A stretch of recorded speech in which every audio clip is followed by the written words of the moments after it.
Hi, this is Christopher Fry, and this is my nasogastric insertion video. Here's my ID. Here's my setup. This is my bedside table. Those papers are covered. So first we'll start off by identifying our patient. Jaguar J. Jones, Jaguar J. Jones. Medical record number 417-6352, 417-6352. The chart has an allergy for penicillin and the patient is wearing an allergy band for penicillin. We will verify the hospital policy and the order. We see the order for the nasogastric insertion tube. So next we will explain the procedure to the patient and make sure that we provide privacy. So next we'll gather all of our equipment, which I've already done over here. I have gloves, goggles, pulse ox, cup of water with the straw, nasogastric tube, tape, a basin, and a towel. So now I will don my goggles. And we have our stethoscope and our pen light ready to use. So now I will perform hand hygiene. We'll raise the bed to a workable position, lower the side rails. We will assess the patient for oxygen saturation, vital signs, and bowel sounds. If the patient's pulse ox was decreasing or there was a deterioration in the vital signs, we would not proceed with the procedure and wait for our patient to stabilize. We would also raise the head of the bed to high Fowler's position, and we would have a cueing sign in case the patient needs the procedure to stop. So our cueing sign today will be a thumbs down from the patient. So next, we will open our nasogastric tubing, and we would place water-soluble lube into the package, and we would next take our 60 milliliter syringe, which did not come in our blue bag, and we would loosen it by pulling back and forth on the plunger. We would also prepare our tape. And so we have 4 pieces of tape here. We have one for the final fixation, one for the temporary fixation of the tube, labeling, and for the measurement of the tube. So next we perform hand hygiene and we would don our gloves.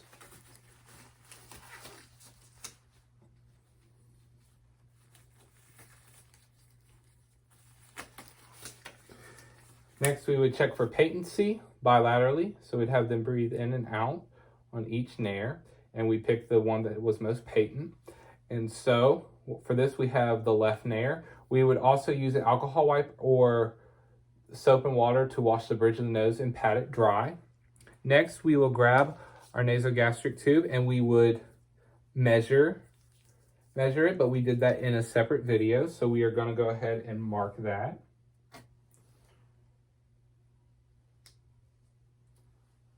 We're going to grab our basin and our towel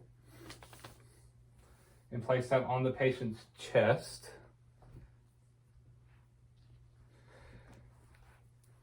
And this basin is for any anesthesia that might come during the procedure and to set the tube in.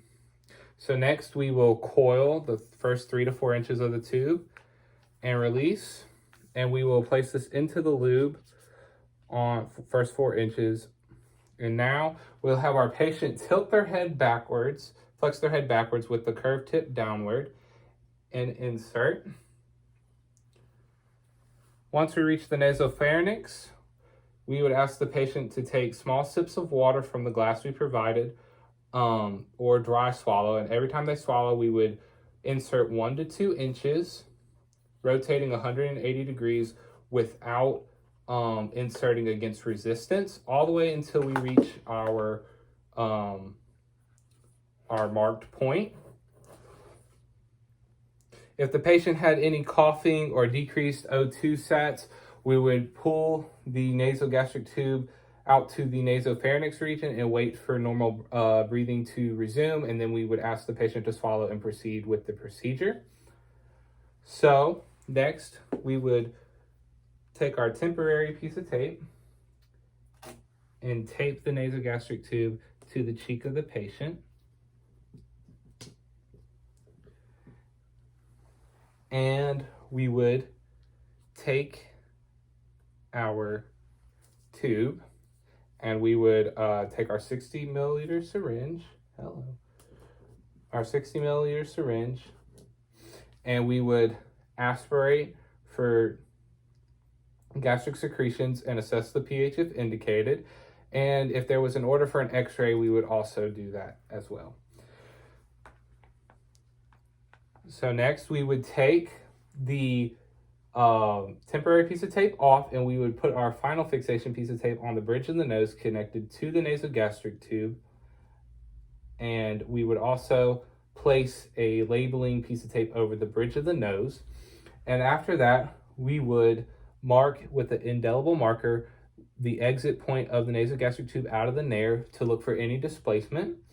And we would take our tube and we would connect it, we would clip it to our patient's gown with enough slack so the patient could move.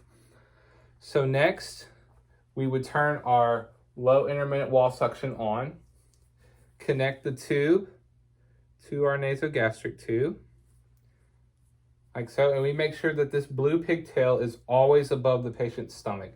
If there was no need for suctioning, we would cap our nasogastric tube with the blue pigtail, also continue to make sure that it stays above the patient's stomach.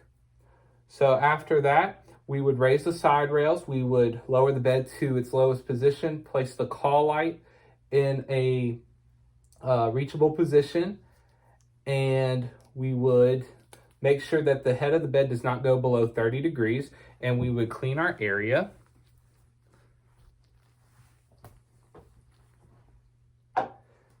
We would take off our gloves, and we would document, after we perform hand hygiene, we would document which nair the nasogastric tube was in, the size, how the patient handled the procedure, if there was any secretions, the color and the amount. And after that, we're going to move on to removal of the suctioning tube. We would verify the order to remove the suctioning tube. We would explain the procedure to our patient. We would perform hand hygiene, and we would don our gloves.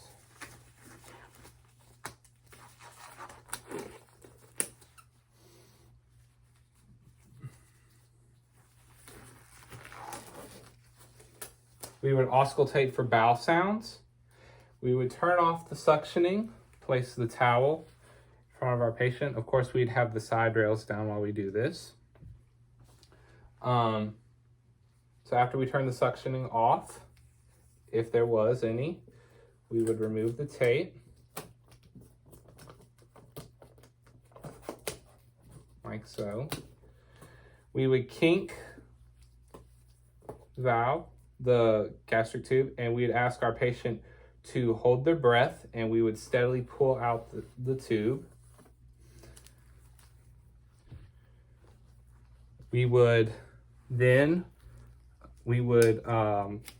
perform oral hygiene on our patient. We would take our gloves off, perform hand hygiene, and we would document the procedure.